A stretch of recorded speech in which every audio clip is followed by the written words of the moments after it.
ये देखिए यहाँ पर इन तस्वीरों को अगर आप देखें जिस तरीके से पुलिस की सतर्कता, यानी इतना साफ हो चुका है कि अब किसी जी शरद हमारे साथ आ चुके हैं, इस वक्त किसी भी पल और सारी चीजें डिटेलिंग भी आ जाएगी। बताइए शांत, यहाँ पर जज साहब कमरे से बाहर आ चुके हैं और कहा जा रहा है कि ये जो पांचों थे उनको दोषी मान लिया गया है। अभी सजा का ऐलान नहीं हुआ है, दोषी करार दिए गए हैं। ये कहा जा रहा है कि अभी दोषी उनको कहने के बाद अभी भी वहाँ पर जज साहब चैम्बर के बाहर बैठे हुए हैं, उसके बाद उनको बताया जाएगा कि वो कितना दोषी हैं, क्या क्या आरोप है। लेकिन ये बताया जा रहा है, अंदर से खबर आई, मैं फिर कह रहा हूँ कि अंदर से फोन से ये सारी खबरें आ रही हैं, अंदर से अभी तक कोई बाहर नहीं आया है, अंदर से कोई बाहर नहीं आया। कहा जा रहा है कि पांच जो आरोपी हैं उनको दोषी मान लिया गया है, लेकिन अभी तक कोई बाहर से अंदर से बाहर नहीं आया बताने के लिए। यही कहा जा रहा है कि जो आज सुबह से ये संभावनाएं चल रही थी कि हो सकता है कि आज सजा का भी ऐलान हो, ऐसा लग रहा है क्या? इसके बारे में कोई जानकारी है?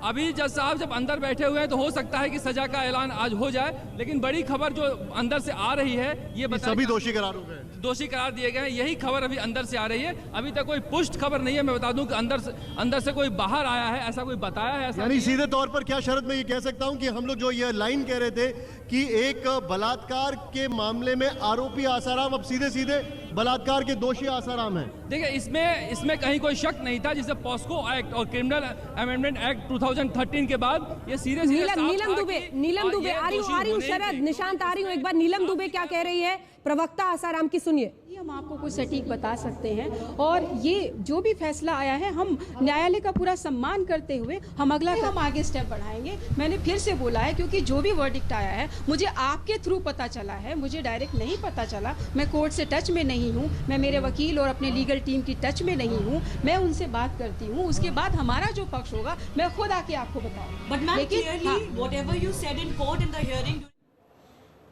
अगला पक्ष हम तय करेंगे आगे क्या होगा। निशांत वापस शरद से पूछिए क्या कुछ हुआ और सुबह से जो घटनाक्रम है और अब क्या हो सकता है।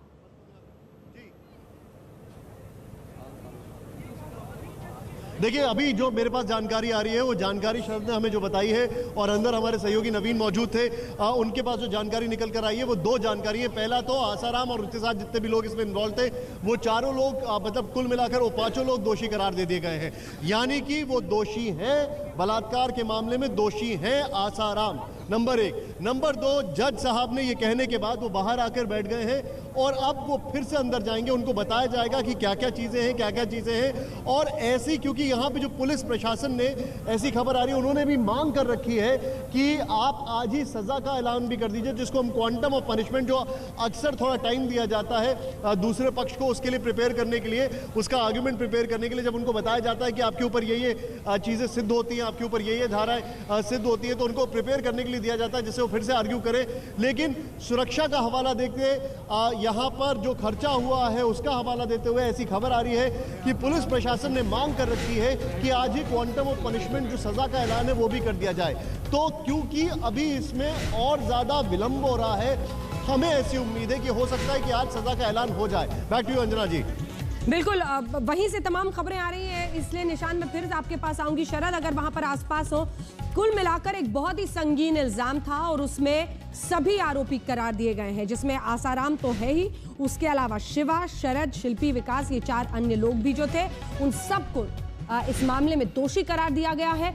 और एक एक करके जो आरोप इन पर लगे थे उसको हम देखें तो वो महत्वपूर्ण है कि किस तरह से इस लड़की पर दबाव बनाया गया। गौर साहब, किस तरह से हर तरीके से उसे ये सुनिश्चित किया गया कि वो आसाराम के शरण में जाए और फिर जो हुआ उसी पर आज हम वर्डिक्ट सुन रहे हैं। गौर साहब, इसमें कोई दो राय नहीं है कि ट्रायल को हर तरीके से इन्फ्लुएंस करने का प्रयास किया गया। हाँ। आज ये लोग ये कह रहे हैं कि हम न्यायालय का सम्मान करते हैं, पर न्याय प्रक्रिया का सबसे ज्यादा उपयोग, दुरुपयोग इन्होंने किया, ये बात रिकॉर्ड पर है। 30 अगस्त 2016 को हाईकोर्ट ने ये बात अपने जजमेंट में ऑब्जर्व की कि साहब 89 टाइम्स आप इन्वेस्टिगेटिंग ऑफिसर को बुलाते हो, आप गवाहों को डराते हो, धमकाते हो। ये बात आज बाहर वाले लोग ये कह सकते हैं कि साहब ये कहीं सुनी बातें हैं, ये कहीं सुनी नहीं है, रिकॉर्डेड बातें हैं।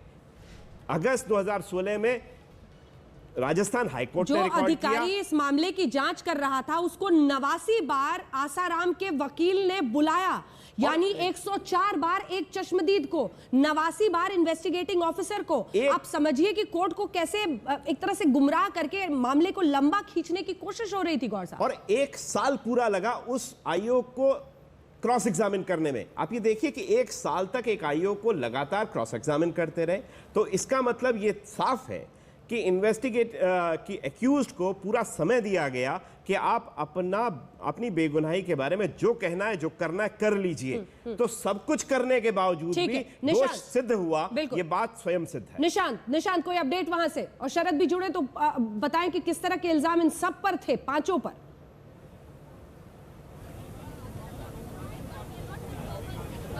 देखिए मैं आपको बता दूं, यहाँ पर जो आरोप लगे हैं उन आरोपों के बाद अंदर जो कार्रवाई शुरू हुई, सबसे पहले आज सुबह जज साहब आए, फिर उसके बाद वो वापस ट्रायल कोर्ट गए और ट्रायल कोर्ट में जितने भी जो और सारे आरोपी थे उनको यहाँ पर नहीं, उनको वहाँ पर जाकर पेपर साइन करने के बाद वापस यहाँ पर आए। एक स्पेशल कोर्ट रूम तैयार किया गया था, वार्ड नंबर 2 जो टाडा का कमरा था वहाँ पर तैयार किया गया। बताया जाता है कि शुरुआत में आसाराम जो है वो करीब 15 मिनट देर से आया, कहा कि वो पूजा में व्यस्त है, बुरे वक्त में भगवान की अक्सर याद आती है, पूजा में व्यस्त है। लेकिन फिर यहाँ पर फैसला सुनाया गया और अभी जो जानकारी आ रही है वो जानकारी ये है अंदर से कि जज साहब ने सबको दोषी करार दिया है, जितने भी आरोपी हैं, यानी कि ये आरोपी नहीं है, अब ये दोषी हैं, ये इतना घृणित काम करने के दोषी पाए गए हैं। और इतना ही नहीं, अब इंतजार हो रहा है कि इस पे सजा कितनी होगी उसका ऐलान होगा। जज साहब ये बताने के बाद बाहर आ गए, कमरे के बाहर बैठ गए और उसके बाद फिर से वो वापस अंदर जाएंगे और अब सबको बताएंगे कि आपके ऊपर ये आरोप सिद्ध हुए, उसका डिस्क्रिप्शन दिया जाएगा। कानूनन होता ये है कि जब ये बता दिया जाता है उसके बाद कार्रवाई वहीं रोक दी जाती है। फिर जो सामने वाला पक्ष है उसको ये मौका दिया जाता है 2-3 दिन में अपना केस प्रिपेयर करने के लिए, क्योंकि argument on sentence of judgement हो। और अक्सर जो वकील होते हैं, जैसा मैंने आपको बताया, करीब 14 आसाराम के वकील अंदर मौजूद हैं, 14 वकील अंदर आसाराम के मौजूद हैं। वो एक और दबाव की रणनीति समझी जा सकती है और दूसरे पक्ष के सिर्फ 2 वकील अंदर मौजूद हैं, उनको ये मौका दिया जाता है। लेकिन पुलिस प्रशासन की तरफ से ये तर्क दिया जा रहा था कि यहाँ पर सुरक्षा व्यवस्था जो है, यहाँ पर जिस तरीके से हमने प्रयास किए ये वापस रेप्लिकेट करना बड़ा मुश्किल काम है, इसलिए आज सेंटेंस सुना दिया जाए। तो अब सबकी निगाहें टिकी है इस जेल के बाहर, बल्कि इस कोर्ट रूम के बाहर, कि जल्द से जल्द ये आ जाए कि आखिर कब सेंटेंस सुनाया जाएगा। शरद, एक चीज बताएं, अभी आपके पास क्या क्या इन्फॉर्मेशन आ रही है, क्या क्या जानकारी आ रही है? निशांत, पहले मैं आपको साफ कर दूं कि अभी तक एक फ़ोन कॉल आया है अंदर से, जो वहां पर पुलिस अधिकारी थे, उन्होंने बताया है कि दोषी करार दे दिया गया है। अभी जज साहब भी अंदर बैठे हुए हैं, निकले नहीं है वहाँ से, वकील भी अंदर ही हैं, सब लोग अभी अंदर हैं, अंदर से कोई बाहर आया नहीं है।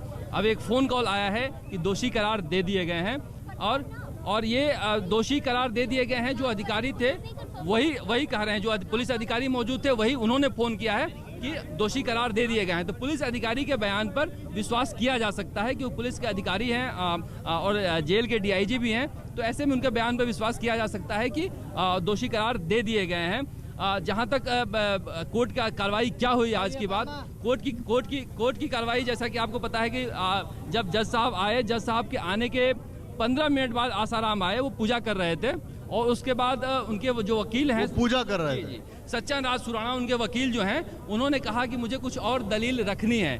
तो जज साहब ने कहा कि दलीलें पूरी हो गई है, अब सुनवाई का मौका आपको मिल गया है, आज जजमेंट का डे है, और उनकी सुनवाई नहीं की गई। ये बात अंदर तक अब तक आई थी। उसके बाद आई एक खबर पुलिस अधिकारी के हवाले से कि दोषी करार दे दिया गया। दोषी करार में ये बताया जा रहा है कि पॉक्सो एक्ट के तहत, जो क्रिमिनल अमेंडमेंट एक्ट 2013 है, उसके तहत 376D के तहत, इन धाराओं के तहत इनको सजा मिली है। और बाकी जो 5 सह अभियुक्त उन्हें भी मुख्य आरोपी माना है, क्योंकि मैं बता रहा हूं आपको, सारे आरोपी दोषी करार दिए जी, इसलिए कि जो लड़की का बयान है, उस लड़की का बयान को आप देखिए। लड़की कहती है कि उसने बाद में कहा कि मुझे ऐसा ख्याल आया, लड़की कहती है कि 2012 मई में पहली बार वो आसाराम को हरिद्वार में देखी थी। हरिद्वार में पहली बार उसने आसाराम को देखा था।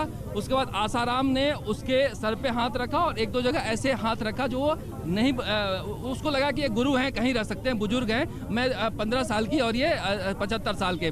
उसके बाद वहाँ जो हरिद्वार में जो लड़की थी, हरिद्वार में जो वार्डन थी शिल्पी, उसका ट्रांसफर कर दिया गया छिंदवाड़ा, क्योंकि छिंदवाड़ा में लड़की थी।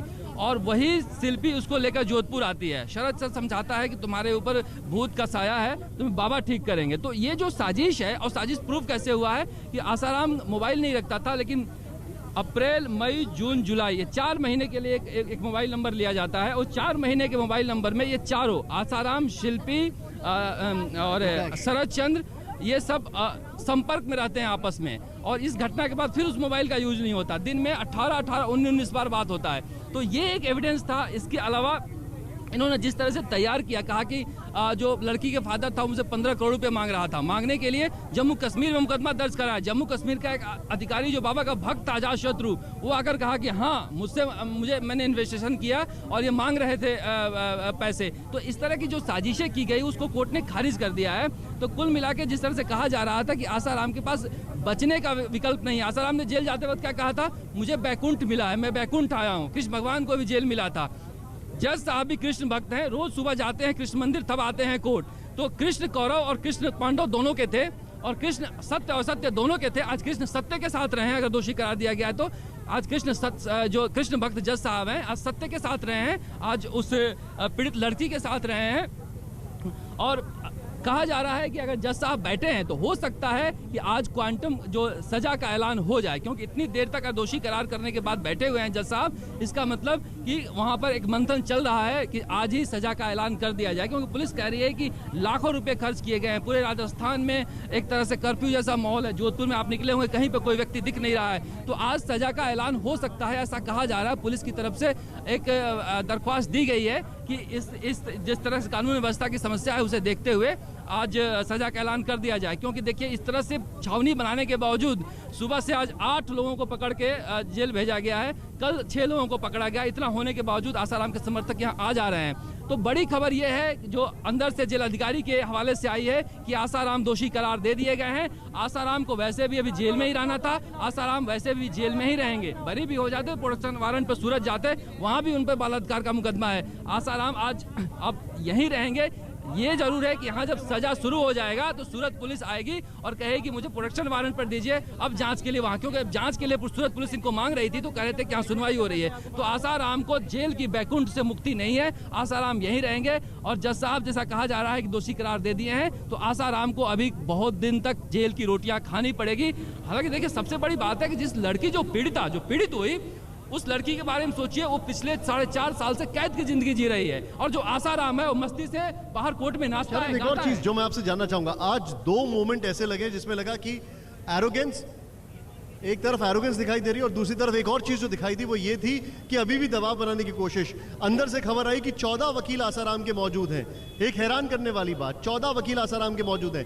15 मिनट वो बाहर ही नहीं निकले, बोले पूजा में वहां पर लीन है। ये सारी चीजें बता रही थी कि आसाराम जो रस्सी जल गई लेकिन बल नहीं गए अभी तक। मैं कह रहा हूँ निशांत, आज का जजमेंट उस लड़की के जज्बे की सलाम करने का दिन है, जिसने उस वक्त उस लड़की की उम्र 16 साल थी। 16 साल की उम्र में उसके जज्बे को उस जज्बे को सलाम करना चाहिए। कितनी दबाव के बावजूद आपको बता दें कि सुब्रमण्यम स्वामी जो बीजेपी के मोदी सरकार के आने के बाद बड़ा नेता हो गए थे, यहाँ आकर मिलते थे और उनके वकील बन गए थे। राम जेठमलानी आए, बीजेपी के मंत्री आए, बीजेपी के विधायक आए आसाराम से मिलने, लेकिन वो लड़की अकेली थी। उस लड़की के साथ कोई और नहीं था। उसके बावजूद उस लड़की ने हिम्मत नहीं हारी और इन तमाम झंझावतों के बीच वो अडिग रही, कोर्ट में आती रही, अपनी बयान देते रही। उसी शहर का जो मुख्य गवाह था कृपाल, वो मारा गया। इसी जोधपुर कोर्ट में राहुल सचान पर चाकुओं से गोदकर हमला हुआ। कोर्ट में जो जोधपुर के गायब है अभी तक। नहीं, राहुल सचान तो डर के मारे नहीं आ रहा है। प्रजापति जिस तरह से मारा गया अपने दफ्तर में आपने देखा, किस तरह से क्या क्या हुआ, कितनी ये साजिशों निशांत आज वाकई अगर आसाराम दोषी करार दिया गया है तो उस लड़की और उसके जज्बे को सलाम करना होगा, उस पिता को सलाम करना होगा जिसने ये तय किया कि मैं अपनी बेटी के लिए इंसाफ की लड़ाई लड़ूंगा एक ऐसे शख्स के खिलाफ जो साम दाम दंड भेद हर तरह के अपने रुतबे का, अपने ताकत का इस्तेमाल करेगा कानून को अपनी तरफ मोड़ने के लिए। आज जीत उस बच्ची की है, आज जीत उस पिता की है और जीत उस कानून व्यवस्था की है जो अंततः इंसाफ दिलाता है। और इसीलिए शाहजहांपुर लिए चलते हैं अपने दर्शकों को, जहां से शिवेंद्र श्रीवास्तव हमारे साथ जुड़े हुए हैं, चिराग भी हमारे साथ आश्रम से हैं, तमाम अन्य लोग भी लगातार बने हुए हैं, गौर साहब वकील जो जानकारी दे रहे हैं। शाहजहांपुर, जहां की ये बच्ची है। और सही कहा शरद ने, ये 4.5 साल किस तरह से जिंदगी बीती है इस बच्ची के लिए, इस परिवार के लिए, कल्पना करना मुश्किल है। क्योंकि जिस तरह से चश्मदीदों को डराया जा रहा था, जबरदस्त दबाव इस परिवार पर भी रहा होगा, लेकिन वो अडिग रहे इंसाफ सामने।